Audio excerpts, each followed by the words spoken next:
Assalamualaikum warahmatullahi wabarakatuh. Saya Ariel Lintang Ramadan dari kelas 12 RPL ingin membuat video pidato tentang kemajuan teknologi. Assalamualaikum warahmatullahi wabarakatuh. Yang terhormat Bapak Kepala SMK Ashifa, yang saya hormati Bapak dan Ibu Guru SMK Ashifa, yang saya sayangi dan saya banggakan rekan-rekan kelas 12 RPL. Pertama, marilah kita panjatkan puja dan puji syukur kita atas kehadirat Allah Subhanahu wa Ta'ala yang telah memberikan rahmat, taufik, serta hidayahnya kepada kita, sehingga kita dapat bertemu saat ini dalam keadaan sehat walafiat dan tidak kurang suatu apapun. Kedua, sholawat serta salam tak lupa kita hanturkan kepada junjungan kita Nabi Agung Muhammad SAW yang selalu kita tunggu-tunggu syafaatnya besok pada hari kiamat. Semoga kita termasuk umatnya yang mendapat syafaat beliau. Amin ya robbal alamin. Pada kesempatan kali ini, saya akan menyampaikan masalah tentang dampak kemajuan teknologi bagi para pelajar. Di sini saya akan mengambil dua macam alat elektronik yang sangat berpengaruh bagi para pelajar, yaitu televisi dan telepon genggam yang sering kita sebut dengan handphone. Televisi sama halnya dengan media massa lainnya yang mudah kita jumpai dan miliki oleh siapapun, seperti media massa surat kabar, radio, atau komputer. Televisi sebagai sarana penghubung yang dapat memancarkan rekaman dari stasiun pemancar televisi kepada para penonton atau pemirsanya di rumah. Rekaman-rekaman tersebut dapat berupa pendidikan, berita, hiburan, dan lain-lain. Televisi memiliki fungsi sebagai media informasi dan penerangan, media pendidikan dan hiburan, media untuk memperkuat ideologi, politik, ekonomi, sosial budaya, serta media pertahanan dan keamanan. Televisi merupakan suatu alat elektronik yang menayangkan berbagai macam program acara. Di antaranya ada berita TV, acara musik, film, sinetron, komedi, reality show, talk show, dan juga acara religius. Televisi selalu menarik perhatian para pemirsa, termasuk perhatian para remaja muda yang masih berstatus sebagai seorang pelajar.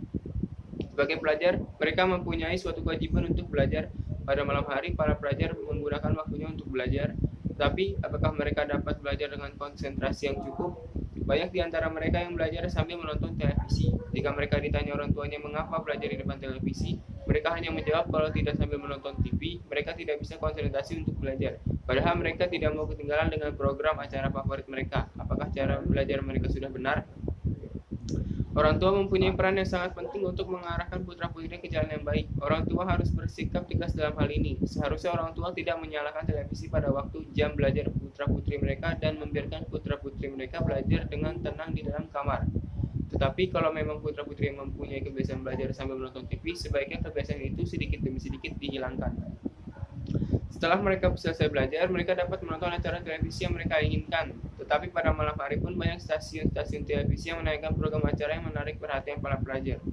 Terlalu asiknya mereka menonton televisi, mereka sampai lupa waktu. Mereka tidur sampai larut malam, akibatnya keesokan harinya mereka telat bangun pagi. Selain itu, pada saat jam pelajaran, mereka mengantuk dan tidak bisa memperhatikan pelajaran dengan baik. Jika mereka tidak bisa memperhatikan pelajaran dengan baik, maka dapat memengaruhi prestasi siswa tersebut di sekolah. Jika dilihat dari sisi negatifnya, mungkin tidak ada habisnya. Di antara dapat menyia-nyiakan waktu, melalaikan tugas dan kewajiban, menumbuhkan sikap hidup konsumtif, mengganggu kesehatan, dapat mendorong tindak kejahatan, memutuskan silaturahmi, menurunkan prestasi siswa, dan setelah menonton tayangan televisi, mereka suka meniru apa yang telah mereka tonton dalam hal yang negatif.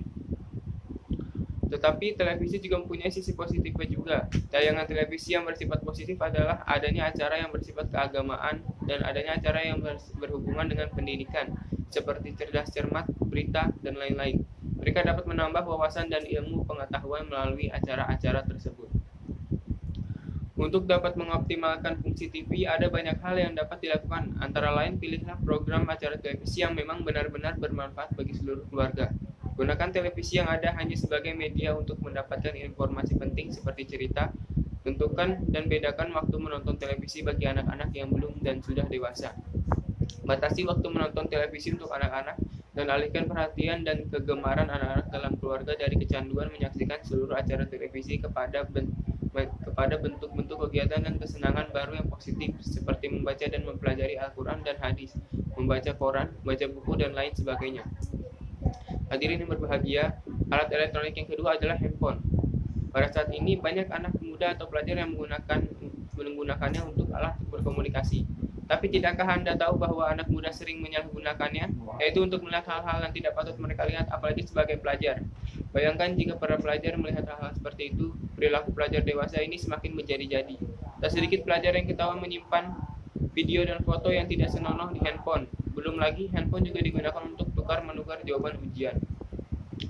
Ada dua manfaat yang dapat kita peroleh. Dampak positif adanya handphone adalah mempermudah komunikasi, menambah pengetahuan tentang perkembangan teknologi, dan memperluas jaringan persahabatan. Sedangkan dampak negatifnya dapat mengganggu perkembangan anak, efek radiasi, rawan terhadap tindak kejahatan, sangat berpotensi memengaruhi sikap dan perilaku siswa, serta pemborosan.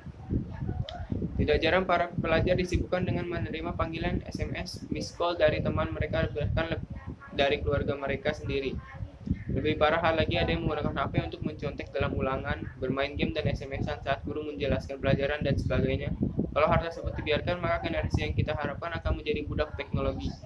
Sebaiknya siswa lebih berhati-hati dan bijaksana dalam menggunakan atau memilih HP, khususnya bagi pelajar anak-anak. Jika memang tidak terlalu diperlukan, sebaiknya anak-anak jangan dulu diberi kesempatan menggunakan HP secara permanen. Jika tidak ada kontrol dari guru dan orang tua, HP bisa digunakan tidak pada fungsinya. Dengan mempunyai HP, pengeluaran kita akan bertambah, apalagi kalau HP yang hanya digunakan untuk hal-hal yang tidak bermanfaat, hanya akan menjadi pemborosan saja.